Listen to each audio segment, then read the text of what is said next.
Hey everyone, Adams here. Welcome back to another Division 2 video. In today's video, I'm going to be showing you one of my favourite run and gun builds to use in the game. It is a lot of fun to use, especially if you like having an aggressive play style. It's also really good for the time trials in the leagues that happen throughout the season too, so you could definitely use this build to just breeze through those. So without further ado, let's get into the build. So we're using the gun specialisation. We're using this so we can get the fire rate on kill, armour on kill, and also every third reload is 50% faster.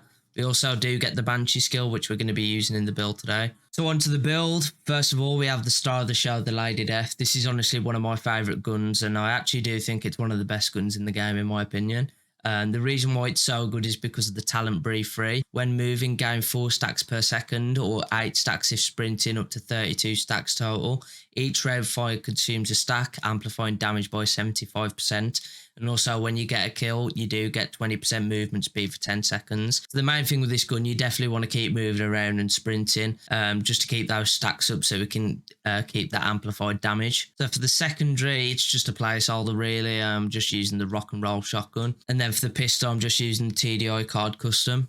So we're using the Ninjabike Messenger Backpack. You get all 3 core attributes. You also unlock 1 extra gear set and brand set bonus for each piece of gear that you have on just by having the backpack on. And I do have a critical hit chance mod on there. So for the mask, I am using a Walker and Harris piece. We do get 5% weapon damage and 5% damage to armor. We get those obviously because we have the Ninjabike Messenger Backpack, so it unlocks that damage to armor for us. The core attribute, I've rolled on armor, and then for the attributes, I have crit damage and crit chance with a crit damage mod. So for the chest piece, I'm using a Sokolov Concern piece. We get 10% SMG damage and 15% critical hit damage. Do have critical hit chance and critical hit damage rolled on there with a critical hit damage mod and also the obliterate talent. So I am using 3 pieces of Hunter's Fury. Obviously we get the 4-piece gear set bonus from the Ninjabike Messenger Backpack. Apex Predator is the gear bonus. Enemies within 15 meters receive a debuff, amplifying your weapon damage against them by 20%. So that's another 20% on top of the 75% that we have on the Lady Death if you have your stacks. So within 15 meters, basically any enemy that you shoot at, if you have your stacks in your Lady Death, that will be 95% amplified weapon damage. And also when you kill a debuffed enemy, it disorients other enemies within 5 meters and amplifies your weapon damage by 5% for 10 seconds, stacking up to 5 times. So on the holster, I just have weapon damage and critical hit damage on there. So for the gloves, I have weapon damage and critical hit chance. And then for the knee pads, I re-rolled the weapon damage to armor, and then we have critical hit damage rolled on there. So for the skill, we're using the Banshee Pulse skill, and then we're using the Reviver Hive. So for the stats, we're sitting at 97.8k weapon damage, 60% critical hit chance, 137% critical hit damage, 70% headshot damage, 11% armor damage, and we're sat at nearly 1.3 million armor, 386k armor on kill, and 332k health on kill. So yeah, that's the build. I've been using it for the past couple of days and I've had a lot of fun using it. If you do use it yourself, please let me know down in the comments what you think. If this video did help you in any way, shape or form, please leave a like and subscribe. It would be massively appreciated. With that, I'll leave you with some gameplay of me using the build. I hope you all have a great day. Peace. Need you to secure the memorial and remove the True Sons forces. If they maintain this outpost, the True Sons will be a direct threat to the campus. Target found!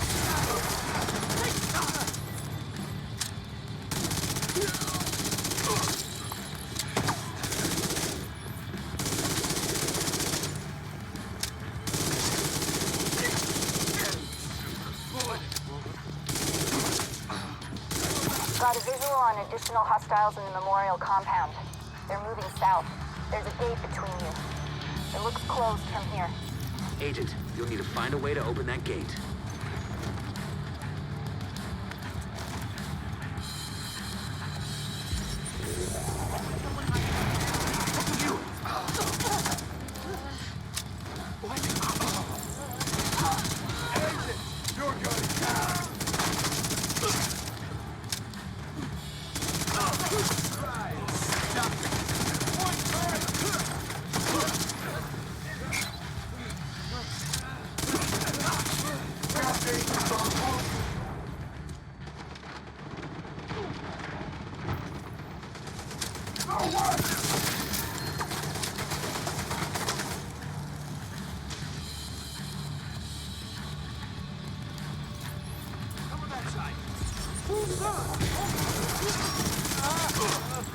Feels so great.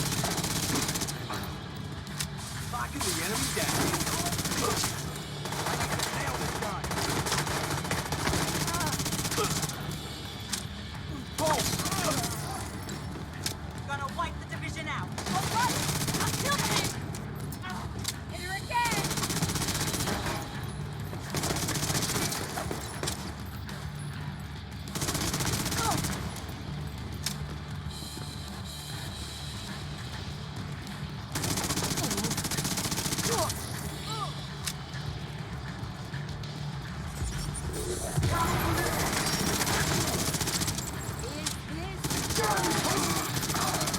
All clear. I repeat, the compound is all clear. No, that can't be all of them. Check the interior while I get Henry's people to maintain the perimeter.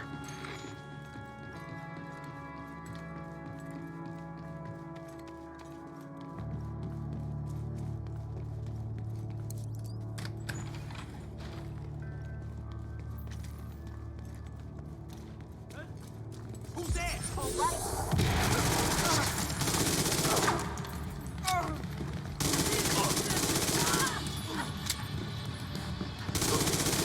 Target's in here. Can't hide from us.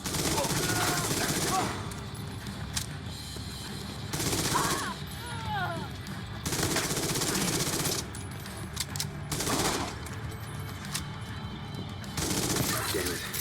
The True Sons have turned the memorial into a base. There's an area beneath you with increased security. Isaac can't access data on this location. Stay alert. I don't know what you're walking into.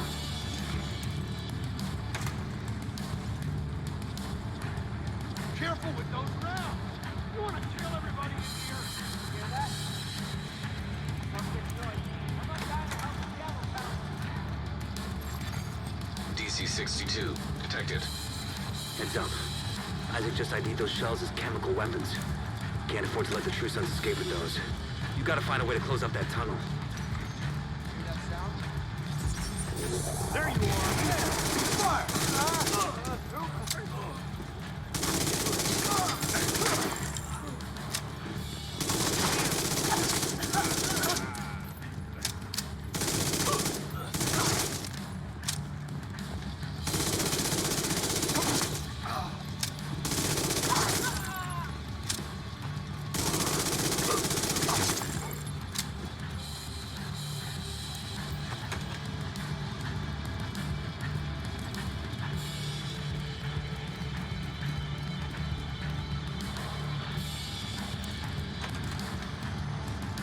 According to the schematics Isaac pulled upstairs, we can lock that tunnel door from their control center. That should keep them from being able to transport those mortars loaded with DC-62.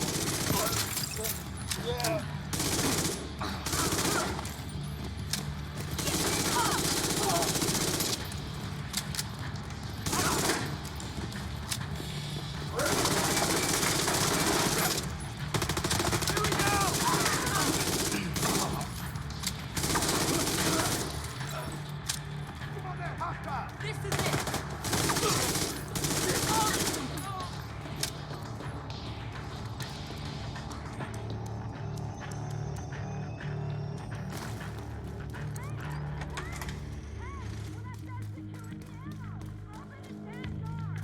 That should keep them from getting more of those mortars. You think closing the tunnel was smart? Shoot rock down here.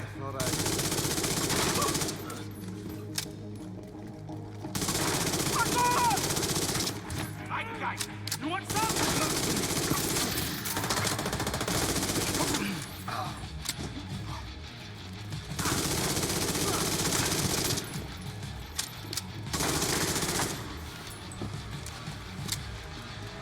I have.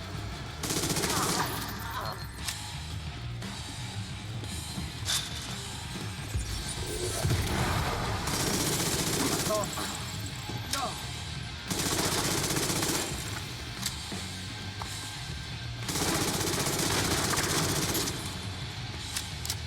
Good work. Go on and head back up. The team from the campus has taken position inside the memorial.